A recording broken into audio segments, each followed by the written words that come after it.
다 같이 사도신경으로 신앙 고백하겠습니다.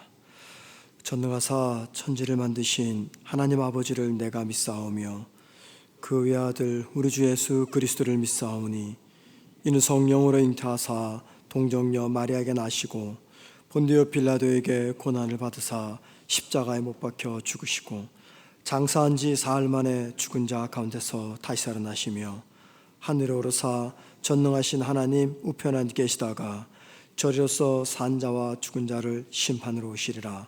성령을 믿사오며 거룩한 공회와 성도가 서로 교통하는 것과 죄를 사하여 주시는 것과 몸이 다시 사는 것과 영원히 사는 것을 믿사옵나이다. 아멘.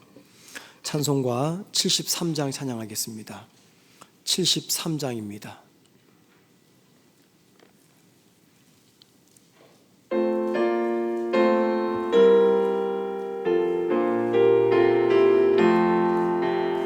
내 눈을 들어 두루 살피니 산악이라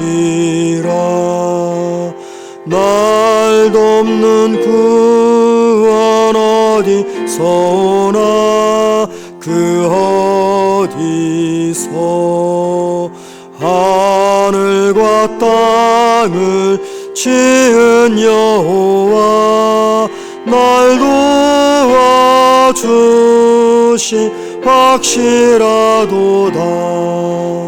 주께서 나의 가는 길마다 지키시며 졸지도 않고 깨어 계셔서 글 지키네. 이스라엘을 지키시느니 쉬지도 않고 살펴주시네. 여호와 나의 보호자시니 늘 지키며 오른 별들어 보호하시고 그늘 되네.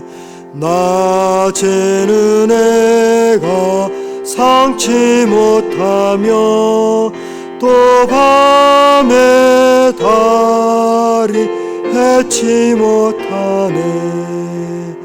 여호와 나의 영혼 지키사 늘 보시며 내 모든 죄를 사해 주시고 늘 지키네. 이제로부터 영원 무궁히 주 나의 주리 지켜주신다. 아멘. 하나님 말씀 보십니다. 욥기 36장입니다. 36장 1절에서 25절까지 구약성경 제성경책으로 796면입니다. 욥기 36장 1절에서 25절까지 좀 길지만 제가 모두 읽도록 하겠습니다. 엘리후가 말을 이어 이르되 나를 잠깐 용납하라. 내가 그대에게 보이리니 이는 내가 하나님을 위하여 아직도 할 말이 있음이라. 내가 먼 데서 지식을 얻고 나를 지으신 이에게 의를 돌려보내니라. 진실로 내 말은 거짓이 아니라 온전한 지식을 가진 이가 그대와 함께 있느니라.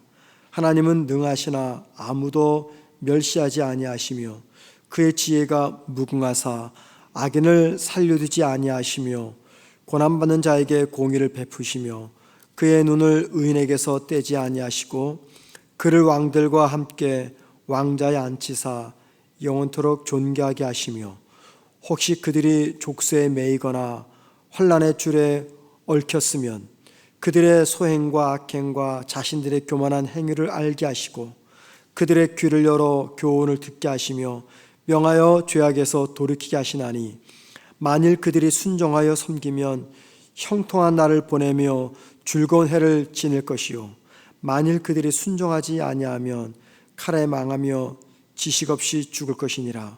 마음이 경건하지 아니한 자들은 분노를 쌓으며 하나님이 속박할지라도 도움을 구하지 아니하나니 그들의 몸은 젊어서 죽으며 그들의 생명은 남창과 함께 있도다. 하나님은 곤고한 자를 그 곤고에서 구원하시며 학대당할 즈음에 그의 귀를 여시나니 그러므로 하나님이 그들을 환난에서 이끌어내사 좁지 않고 넉넉한 곳으로 옮기려 하셨은즉 무릇 그대의 상에는 기름진 것이 놓이리라. 이제는 악인의 받을 벌이 그대에게 가득하였고 심판과 정의가 그대를 잡았나니 그대는 분노하지 않도록 조심하며 많은 뇌물이 그대를 그릇된 길로 가게 할까 조심하라. 그대의 부르짖음이나 그대의 능력이 어찌 능히 그대가 곤고한 가운데서 그대를 유익하게 하겠느냐. 그대는 밤을 사모하지 말라. 인생들이 밤에 그들이 있는 곳에서 끌려가니라. 삼가 악으로 치우치지 말라. 그대가 환난보다 이것을 택하였느니라. 하나님은 그의 권능으로 높이 계시나니 누가 그같이 교훈을 베풀겠느냐. 누가 그를 위하여 그의 길을 정하였느냐. 누가 말하기를 주께서 불의를 행하셨다이다 할 수 있으랴. 그대는 하나님께서 하신 일을 기억하고 높이라. 잊지 말지니라. 인생이 그의 일을 찬송하였느니라. 그의 일을 모든 사람이 우러러 보나니 먼 데서도 보느니라. 아멘. 욥기 36장과 이 37장 두 장은요, 엘리후가 욥에게 자신의 지혜를 자랑하기 위해서 하나님의 정의를 논하는 내용입니다. 하나님의 정의. 여러분, 인간인 우리가 어떻게 하나님의 정의를 논할 수가 있겠습니까? 설교자들이 성경을 근거로 하나님의 정의, 공의를 이야기하지만 사실 그것은 빙산의 일부분에 불과합니다. 즉 성경을 통해서만 우리에게 알려주신 하나님에 대해서 알 수 있을 뿐, 하나님은 성경을 통해서 당신을 온전히 100% 알려주지 않으셨습니다. 그래서 우리가 알 수 있는 하나님의 정의란 성경에 근거한 하나님의 정의일 뿐이죠. 그런데 엘리후 당시에는 성경은 기록되지 않았습니다. 그래서 인간 엘리후가 하나님의 정의를 논한다는 것은 이건 참 교만하고 헛된 노력에 불과하다라는 것을 생각할 수가 있습니다. 인간이 하나님의 정의를 논하는 것, 이게 사실 교만입니다. 하나님이 어떤 분인지 알려주는 성경이 없었던 그때 엘리후가 하나님은 이러이러한 분이다, 하나님의 정의는 이러이러하다 라고 말하는 것은 지극히 주관적인 체험, 지극히 주관적인 지식을 바탕으로 하나님의 정의를 논하고 있다라는 것이죠. 엘리바스, 빌닷, 소발 세 친구는 앞서서 무슨 이야기를 했습니까? 인과응보의 관점에서 욥의 고난을 이해했어요. 그런데 엘리후는 이 세 친구보다 한 걸음 더 나아갑니다. 엘리바스, 빌닷, 소발이 이야기했던 하나님의 정의는 인과응보의 하나님이었어요. 그런데 엘리후는 하나님의 정의를 달리 말합니다. 어떻게 말할까요? 오늘 본문 36장 1절과 25절에서 결국 엘리후가 말하는 하나님의 정의란, 하나님은 인간의 죄를 교정하기 위해서 고난을 주시는 분이다 라는 겁니다. 이게 하나님의 정의입니다. 인간의 죄를 교정하기 위해서 죄를 주신다, 고난을 주신다라는 거죠. 자, 오늘 본문은 그래서 크게 네 부분으로 나눠서 살펴볼 수가 있습니다. 첫 번째는요, 1절에서 4절까지입니다. 엘리후가 제일 먼저 욥에게 자신의 지혜에 대해서 소개하는 내용이죠. 여러분 1절과 2절 한번 보시기 바랍니다. 엘리후가 말을 이어 말하되 나를 잠깐 용납하라. 내가 그대에게 보이리니 뭘 보일까요? 자기가 알고 있는 하나님, 즉 자신의 지혜를 보인다랍니다. 계속 보세요. 이는 내가 하나님을 위하여 아직도 할 말이 있음이라. 이 말을 보면은요, 엘리후는 자신이 마치 하나님의 대변인 것처럼 욥에게 이야기합니다.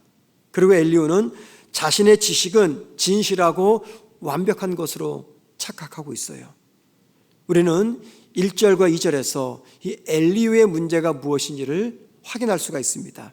엘리후는 마치 자신이 하나님에 대해서 다 아는 것처럼 욥에게 말하고 있습니다. 여러분, 인간이 하나님에 대해서 온전히 알 수 있을까요? 하나님은 인간에게 당신을 온전히 완전히 알 수 있는 지혜, 경험, 지식을 준 적이 없습니다. 우리에게 성경을 주셨어요. 여러분, 이 지상에서 하나님을 온전히 알 수 있는 유일한 방법이 있습니다.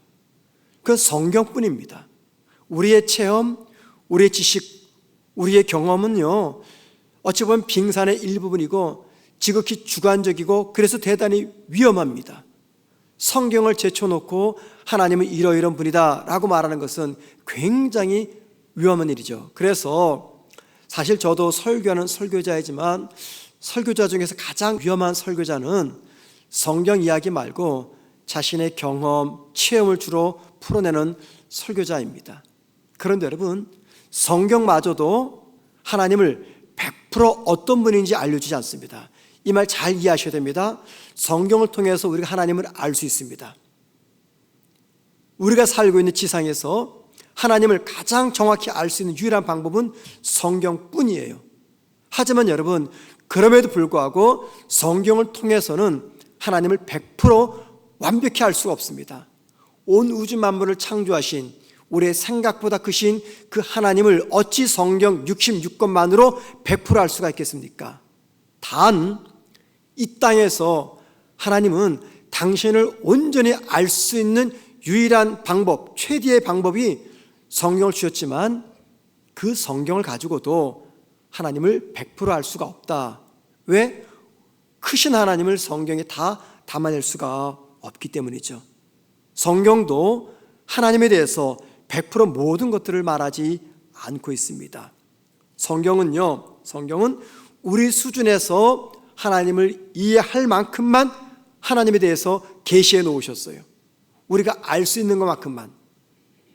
이게 무슨 말이냐면 결국 우리 모두는요, 특별히 저 같은 설교자들이 늘 하나님 앞에서 우리의 한계를 겸손히 인정해야 된다는 겁니다.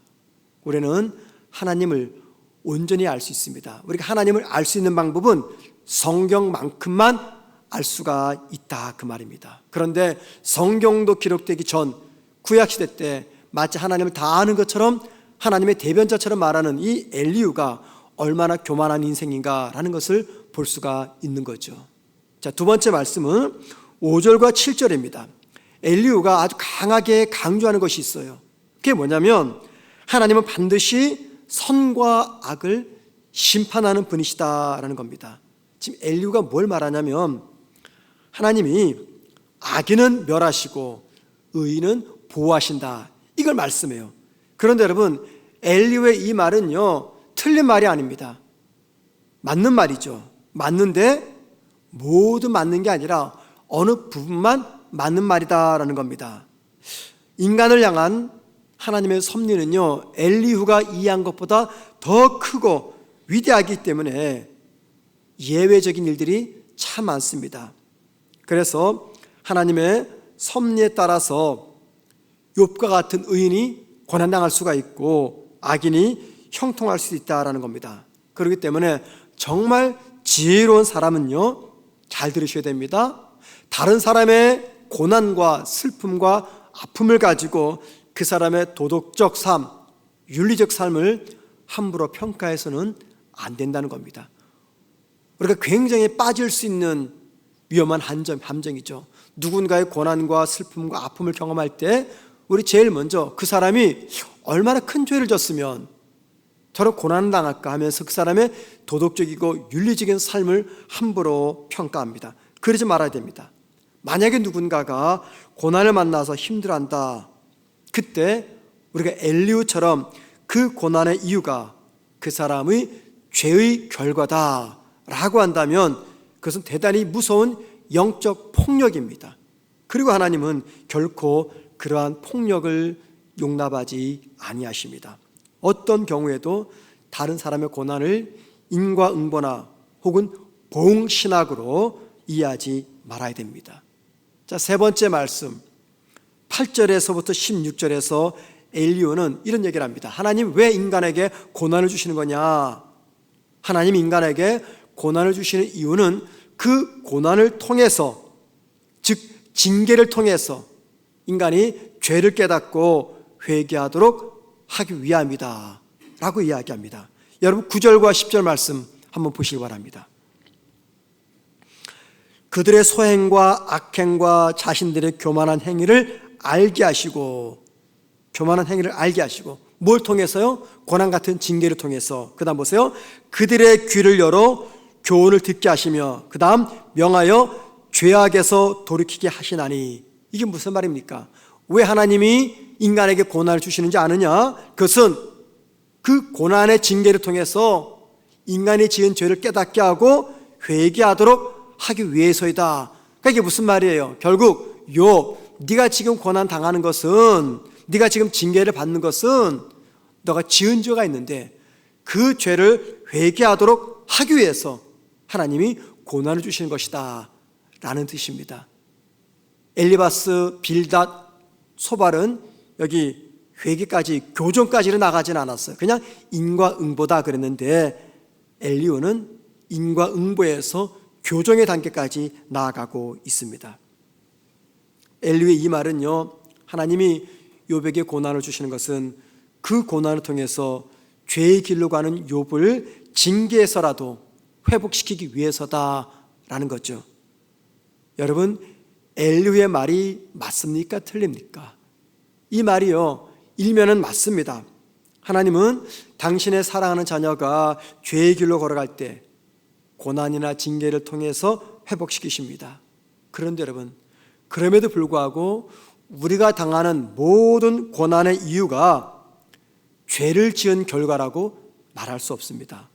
또한 하나님이 우리를 회개하도록 하기 위해서 고난도 주시는 것은 아니라는 겁니다. 오히려 욥의 경우처럼 성도가 당하는 고난의 목적 중에 하나가 뭐냐면 이 교정, 회개의 목적을 뛰어넘어서 하나님의 나라, 하나님의 선한 뜻을 이루기 위한 고난과 징계가 있다는 것입니다. 예를 들면 우리와 주님의 고난을 동일시할 수는 없지만 여러분, 주님이 이 교정의 목적 때문에 십자가의 고난을 당하셨습니까? 그게 아니죠. 주님은 인간을 구원하려는 하나님의 구원의 뜻이 이 땅에서 성취하도록 하기 위해서 당신 스스로가 그 고난을 받으신 겁니다. 그것처럼 하나님은 성도가 당하는 고난을 통해서 하나님의 선한 뜻을 이루고 더 나아가 하나님의 나라를 이 땅에 확장시키도록 하기 위해서 우리에게 고난을 주신다는 겁니다. 그렇기 때문에 지혜로운 성도는요, 내 주변 사람들이 고난을 당할 때 그 고난의 원인이 무엇인가 라는 것을 규명하지 말고 그 대신에 그를 위해서 이렇게 기도하셔야 됩니다. 하나님, 지금 내가 아는 암흑의 성도가 큰 고난을 만났습니다. 그 고난을 통해서 하나님의 선한 뜻이 이루어지며 그분의 그 고난을 통해서 하나님의 나라가 더 확장될 수 있도록 그분에게 그 고난을 잘 이겨낼 수 있는 은혜와 능력을 주옵소서, 이렇게 기도를 해야 된다는 겁니다. 마지막 네 번째 17절과 25절에서 엘리후는 욥에게 악을 멀리하고 선을 행하라 라고 조언합니다. 여러분 18절 말씀 보세요. 18절에서는요 재물 욕심을 버려라 라고 말하고요, 19절에서는 자기 이득을 취하지 말라라고 말합니다. 20절과 21절에서는 고난을 회피하는 악을 저지르지 말라라고 충고합니다. 여러분, 이러한 조언들은요 죄인에게는 알맞은 합당한 권면입니다. 그러나 지금 욥이 지은 죄 때문에 고난 당하는 겁니까? 아니죠. 하나님의 뜻을 위해서 욥은 고난을 당하고 있습니다. 자, 그런 욥에게 이 말들, 재물 욕심을 버려라, 자기 이득을 취하지 말아라, 고난을 회피하는 악을 저지르지 말아라, 이런 모든 말들은요 결국 공허한 말입니다. 욥에게 상처만 되는 말이죠. 특별히 엘리후는 22절과 25절에서 고난당하는 욥의 가슴에 큰 대못을 박는 결정적인 말을 합니다. 엘리후는 욥에게 고난을 통해서 욥을 교훈하는 하나님의 은혜를 찬양하라 라고 말합니다. 여기 24절 보세요. 그대는 하나님께서 하신 일을 기억하고 높이라. 하나님 하신 일, 이게 뭡니까? 고난을 통해서 욥의 죄를 깨닫게 하시고 교정시키는 하나님의 일, 이걸 기억하고 높이라. 잊지 말지니라. 인생이 그 얘기를 찬송하였느니라. 지금 욥에게 너에게 고난 줘서 너의 죄를 깨닫게 하시고 너를 회개시키고 너를 바른 길로 가게 하는 하나님을 찬양하라, 그 말입니다. 여러분, 우리가 하나님을 찬양하는 이유는요 단 한 가지면 충분합니다. 그 이유가 무엇일까요? 하나님이 나의 아버지가 되시고 하나님이 날 죄에서 구원하기 위해서 당신의 독자 예수를 십자가에서 죽게 하신 것, 이것만으로도 우리가 하나님을 찬양할 이유는 충분합니다. 엘리후의 말처럼 꼭 저와 여러분이 고난의 이유를 알아야만 하나님을 찬양할 수 있는 것이 결코 아니죠. 만약에 그렇다면요 우리 평생 하나님을 찬양할 수가 없습니다. 왠지 아십니까? 우리 모두는 고난의 이유를 온전히 알 수가 없기 때문입니다. 고난의 이유를 다 알지 못해도 우리가 하나님을 찬양하는 이유는 그 하나님이 나의 아버지가 되시며 그 하나님이 나를 죄와 사망에서 구원하기 위해서 당신의 아들을 십자가에서 죽이셨기 때문입니다. 또한 고난과 관련해서 우리가 하나님을 찬양해야 되는 이유는요 우리의 고난을 통해서 하나님의 선한 뜻이 이루어지기 때문입니다. 오늘 하루도 하나님이 나의 아버지가 되시며 그 하나님이 나를 구원하기 위해서 어떤 일을 하셨는지를 기억하면서 그 하나님을 찬양하고, 더 나아가 내가 만난 하나님을 찬양할 때 나의 찬양이 이 땅 많은 사람들에게 하나님이 어떤 분인가를 내 삶으로 증명하는 삶을 살아가는 저와 여러분 되기를 주님의 이름으로 축원을 드립니다. 기도하겠습니다. 하나님, 오늘 하루도 우리가 선물로 주신 이 삶을 살아갑니다. 믿음으로 살게 하시고 능력 있는 삶을 살게 하시고 무엇보다 우리 하나님과 깊이 동행하는 하루가 되게 하여 주옵소서.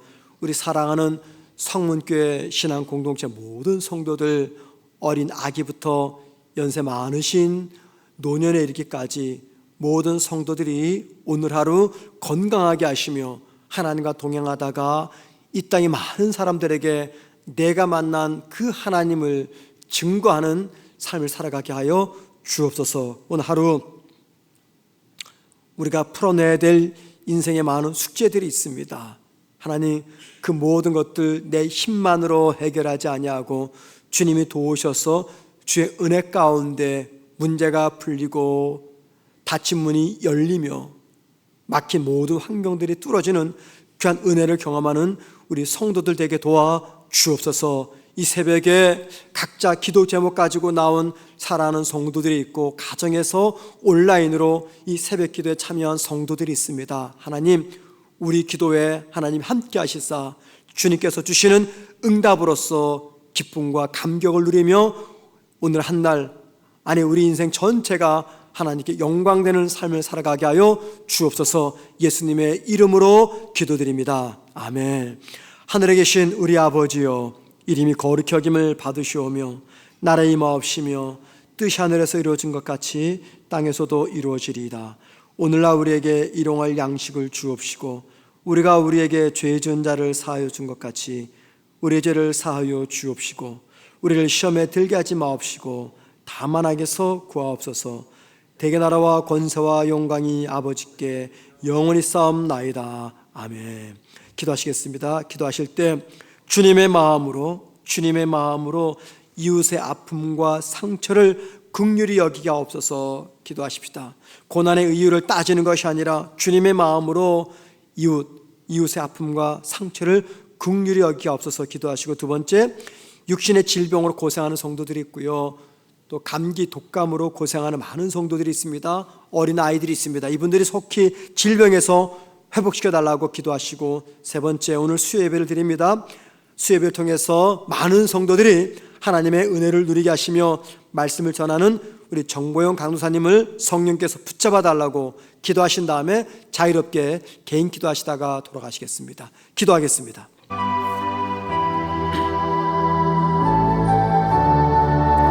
하나님, 주님의 마음을 우리가 품게 하여 주옵소서. 내 주변에 많은 사람들이, 또 사랑하는 성도들이 고난을 겪고 있는 분들이 많습니다. 하나님, 왜 그분들이 이 고난을 겪어야 되는지, 또 내가 왜 고난을 당해야 되는지 이유를 알 수 없습니다. 하나님, 함부로 내가 가진 얄팍한 지식을 가지고, 경험을 가지고 사람들의 고난에 대해서, 징계에 대해서 이렇게